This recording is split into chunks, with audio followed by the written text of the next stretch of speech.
Hi friends, village special ఫుడ్లో పప్పు గోంగూర curry ఎలా చేయాలో చెప్తాను. పావు కేజీ కందిపప్పు,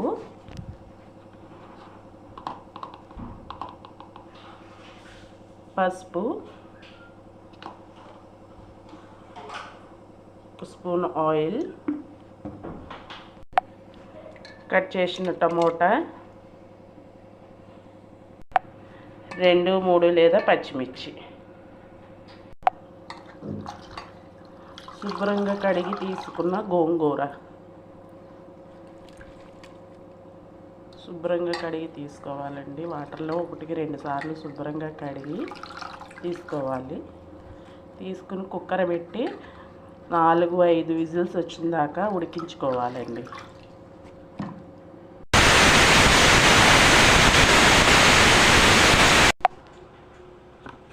చక్కగా ఉడికించడం ఫ్రెండ్స్. కుక్కర్లో ఉడికినకు కారం, తగినంత ఉప్పు వేసుకుని పప్పు గుత్తి పెట్టి కలపెట్టుకోవాలి.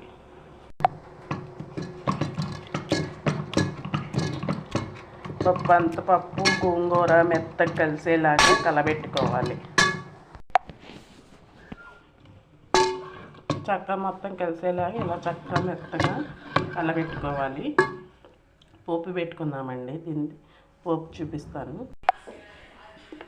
2 టేబుల్ స్పూన్ ఆయిల్,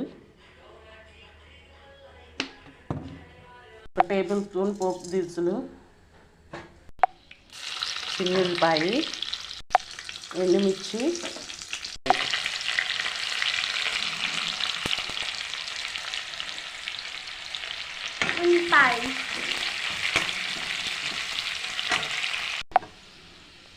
తాలింపు ఫ్రై అయిపోయిందండి. ఫ్రై అయిన తాలింపు కర్రీలో వేసుకుంటున్నాం.